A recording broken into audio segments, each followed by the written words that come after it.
El fentanilo, ese veneno que está causando estragos en todo el mundo, siendo 100 veces más potente que la morfina y 50 veces más que la heroína, se convierte en la eterna perdición de todo aquel que se une a esta sustancia, que está causando bajas masivas en Occidente.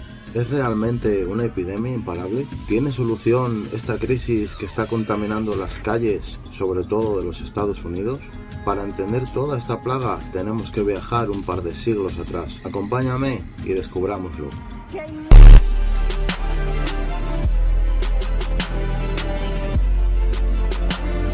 Comercio marítimo más directo entre Europa y el Imperio Chino comenzó en el siglo XVI, después de que los portugueses establecieran la colonia de Goa en la India y poco después en el sur de China. Después de la conquista española de Filipinas, el ritmo de intercambio entre China y Occidente se aceleró drásticamente. El galeón de Manila llegó a transportar más plata a China que en toda la ruta de la seda. Desde que China se intentó limitar a un mínimo de contacto con el mundo exterior, los chinos solo permitieron el comercio por el puerto de Cantón.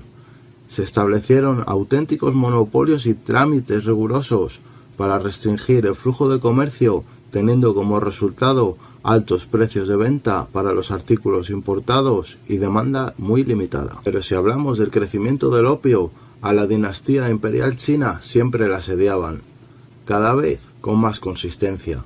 Las potencias extranjeras que demandaban un mayor comercio bilateral con China, tras una gran caída a principios del siglo XIX, los europeos compraban porcelana, seda, condimentos y varios tipos de té chinos, pero eran incapaces de vender algún bien de interés para China.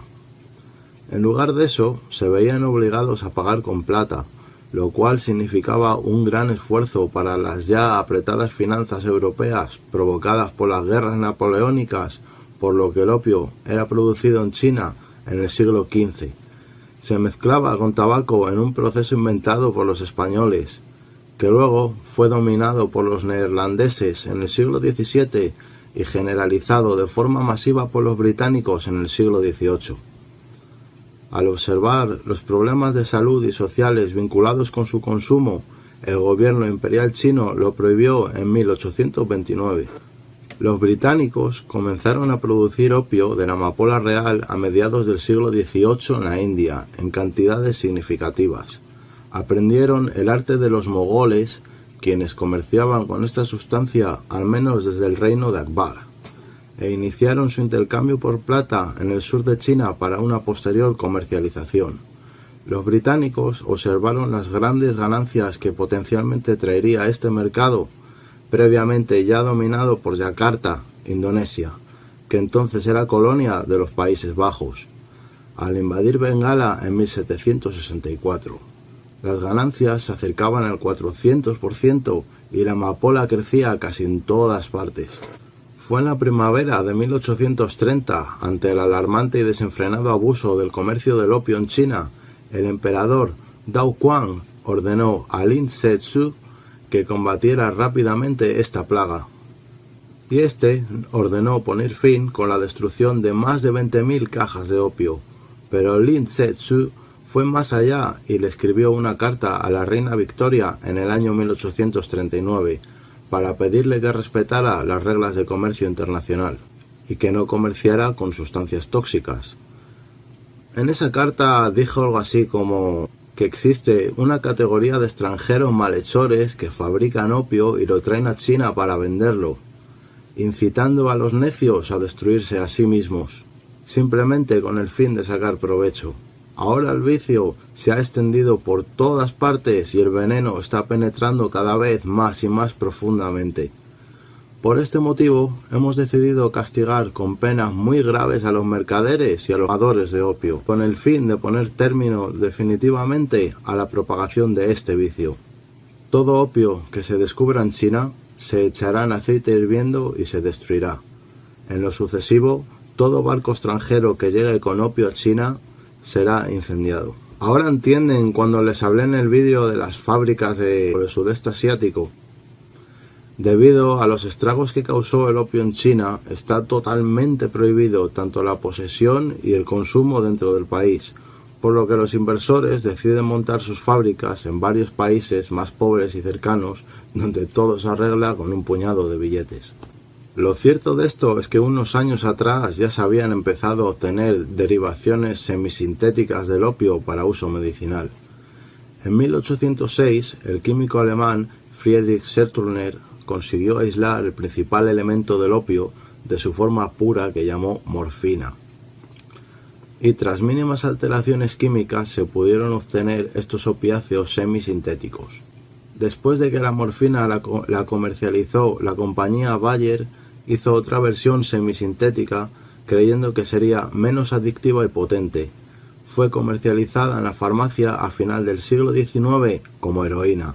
A pesar de que esto era un fármaco difícil de conseguir sin receta, se dejó de fabricar y solo se consigue este veneno por vía del mercado negro, siendo así Afganistán el mayor productor de heroína del mundo, que probablemente ha sido responsable de las severas epidemias en varios países de Occidente durante el siglo XX. Por supuesto que esto ha hecho mucho daño por todo el mundo, pero países como Estados Unidos están teniendo sus peores epidemias jamás vistas con los opiáceos, especialmente con el fentanilo del que hablaremos ahora.